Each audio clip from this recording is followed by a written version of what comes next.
I have a game producer by day, mysterious artist by night that I'm honored to be able to bring on stage.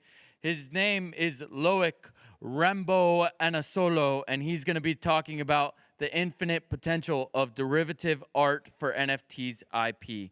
Please give him a warm round of applause, ladies and gentlemen.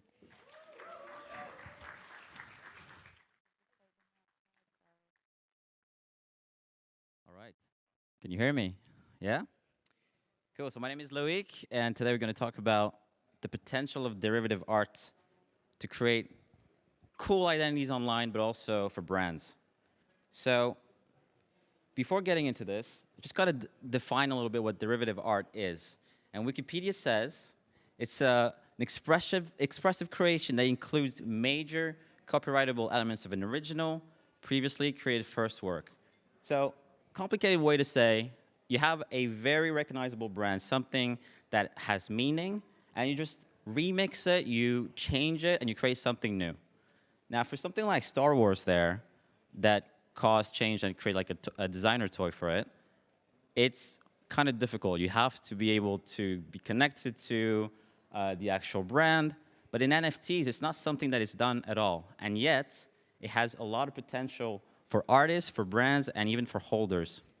So a little bit of a why you want to do derivative art in the first place. So I'm quite close to the Doodles community, so I'll be using a lot of Doodles examples here.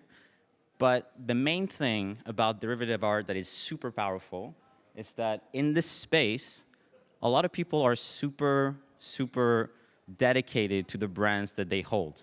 So Doodles, for example, or Bored Apes, or any other brand like that, they're just hardcore followers, evangelists, champions of that brand. And where you're an artist, when you're trying to build something, what you're struggling with in general is attention from people. So the best way to actually shortcut your way to success is to leverage people that are already super passionate about a brand. So I'll get into some examples just in a second.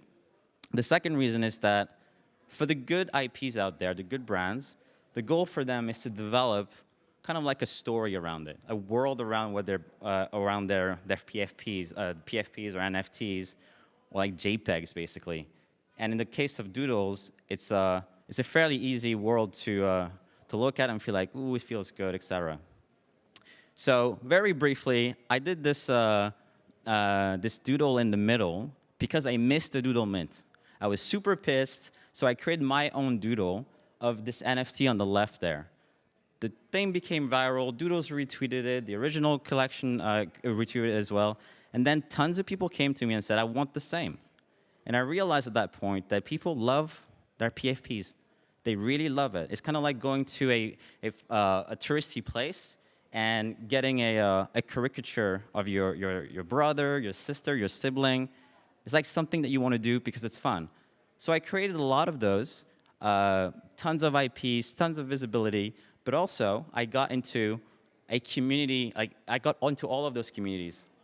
This is a little bit of a collection of the ones I prefer. And on the right there, it's not me, but it's someone who created this a drawing of all sorts of people who go to NFT NYC. I'm creating one for NFT.London right now, but this one, I think, is a great example of how you can bring all those communities together and really leverage those all those different people who love their NFTs and love their PFPs. Now, the second part is that you can also expand on the IP, like I was saying. This on the left is my own little doodle. I managed to get one, bought it on the secondary because I was too pissed, and I got some money out of all those derivatives. But I started experimenting. So I started learning how to do different things, like how to change the vibe around the character. And in the bottom right in particular, that like yoga, half dark, half doodle colors, people loved it. People started messaging me and saying, I want the same, can you do one for me?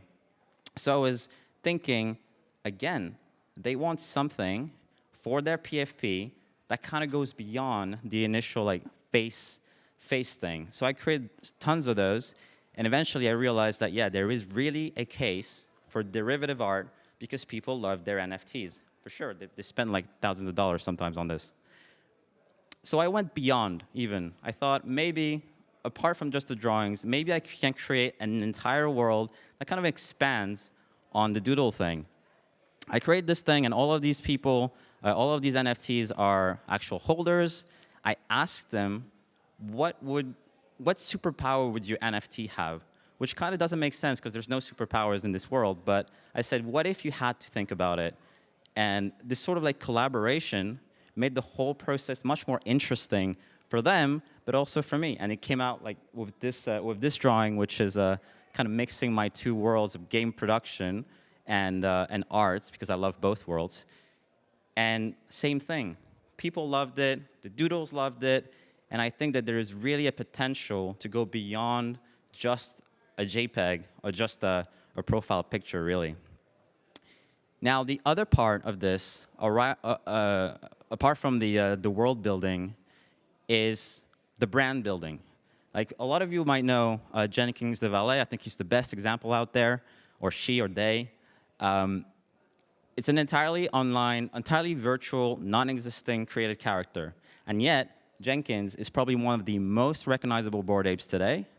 An entire ecosystem was created around it. They're writing a book by a New York Times bestseller. It's like an entire thing around a JPEG originally. And it's very, very powerful because it shows that you don't have to be a real person. You don't have to be doxed or whatever. As long as you create a narrative that is compelling enough for people to be like, yeah, this is cool. I want to be a part of it. You can expand and be a powerful brand. And this guy, or again, the Valet, is one of the best in the business out there. Very, very cool brand. And not a lot of people are doing it. It's, I think, one of the most underrated things for artists right now. Or holders in general, you could really expand on your original JPEG.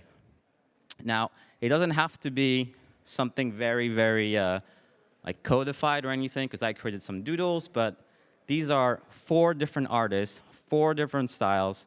I love these guys, by the way. And they all decided to do a little version of the rare Pepe, which is a very common Web3 thing, or an internet thing. And on all of these posts, they got a tremendous amount of engagement, lots of followers, but also people just going to their pages and being like, this is really cool. I love this art. I want more of it. And it's not exposure that they would really have gotten without doing that. Now, they're also amazing artists without this rare paper thing, but it's additional views, additional ways to expand, and it's like a ticket into Web3 in general. So, I'm already at the end. So basically, at the end of the day, derivative art is not something that people really think about, just because most people are trading their NFTs and not really thinking about what they can do with them.